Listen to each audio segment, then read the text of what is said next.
नमस्कार। आप सभी का हार्दिक स्वागत है और हम आभार व्यक्त करते हैं उन सभी श्रेष्ठ साहित्यकारों का जिनके सुझाव हमें प्राप्त हो रहे हैं। एक विशेष प्रयास हमारे द्वारा करने की कोशिश है कि जो भारत पाकिस्तान विभाजन की त्रासदी, जिसका दर्द हमारे मनों से अभी तक दूर नहीं हुआ है, उसकी कहानी डॉक्टर चंद्र त्रिखा की कलम से आप तक पहुंचाई जा सके। आज तक हमने बात की दर्जन भर लोग तबाही की स्क्रिप्ट, उसके बाद हम बात कर रहे थे एक्सरे का रहस्य, जिसमें दर्जन भर लोग तबाही की स्क्रिप्ट में हमने उन लोगों के बारे में चर्चा की जिन लोगों ने विभाजन की बात की और विभाजन की स्क्रिप्ट यानी आलेख, कहानी तैयार की।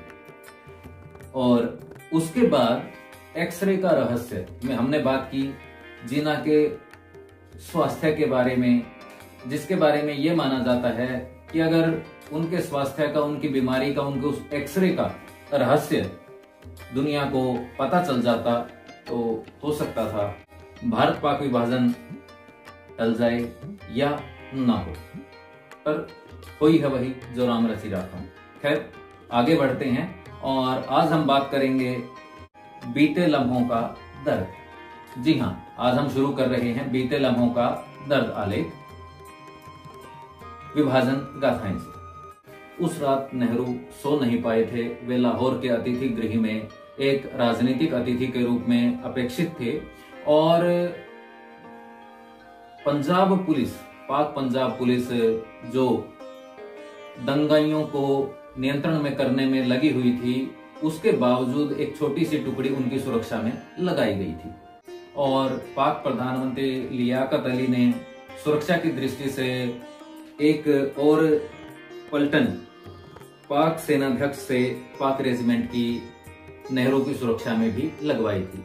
सारा दिन भर लियाकत अली और नेहरू दंगाग्रस्त क्षेत्रों का दौरा करके थक चुके थे।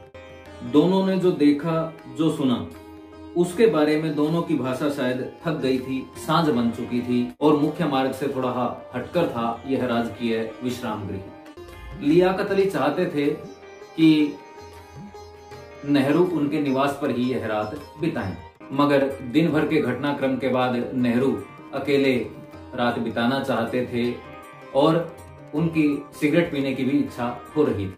जब वह अकेले होते थे तो सिगरेट पी लेते थे। हाँ, जो सामाजिक जीवन था उसमें वह कभी सिगरेट नहीं पीते थे। जिन्ना तो तब भी सिगरेट पी रहे थे जब नेहरू उनसे मिलने गए। बहरहाल नेहरू ने सिगरेट सुलगाई और अपने बरामदे में एक कोने से उस कोने तक चक्कर काटने लगे। 2 चक्कर लगाने के बाद नेहरू की टांगें जवाब दे रही थी। वह आराम कुर्सी में धंस गए। सिगरेट के कस लगाते लगाते एकाएक उनके माथे पर पसीना झलक आया। उस दोपहर वाली वह बुढ़िया उनके जहन से गायब नहीं हो पा रही थी। जिस खुली जीप में नेहरू व लियाकत दोनों सवार थे, वह बुढ़िया अचानक कहीं से निकलकर जीप के सामने आ गई। लियाकत अली के अंगरक्षकों ने उस बुढ़िया को हटाने का प्रयास किया तो नेहरू ने उन्हें टोका, इस माई को अपनी बात कहने दो। लियाकत ने भी इशारा किया।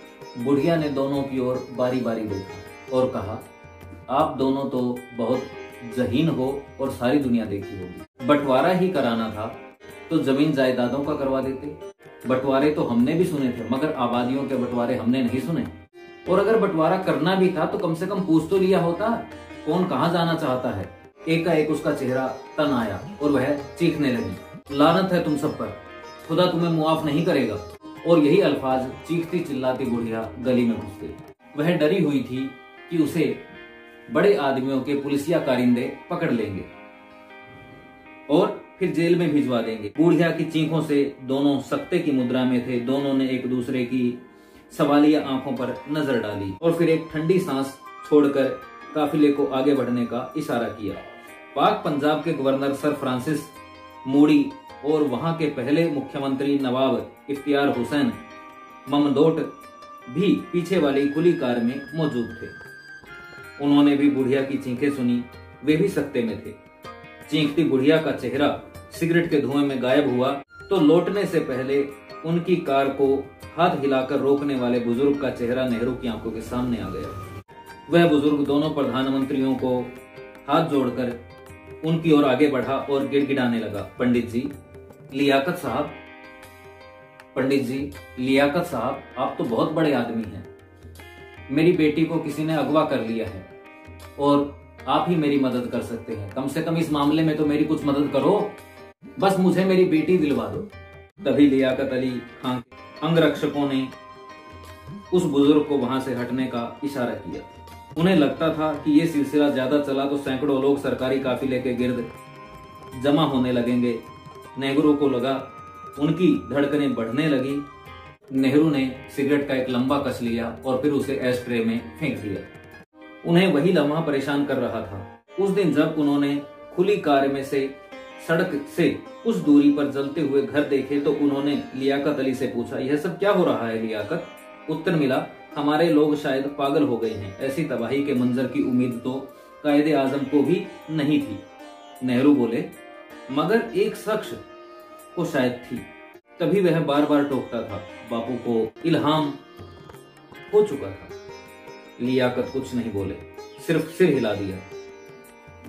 अब सब याद आ रहा था, मगर इतिहास के पहियों में रिवर्स गियर नहीं होते। वह पूरी रात जागते ही कटी। उन्हें एक पल तो लगा कि शायद ऐसा गुनाह हो गया है जिसकी सजा करोड़ों को भुगतनी होगी, मगर दूसरे ही पल उन्होंने स्वयं को संयमित किया। भीतर उम्मीद का एक दिया जलाया।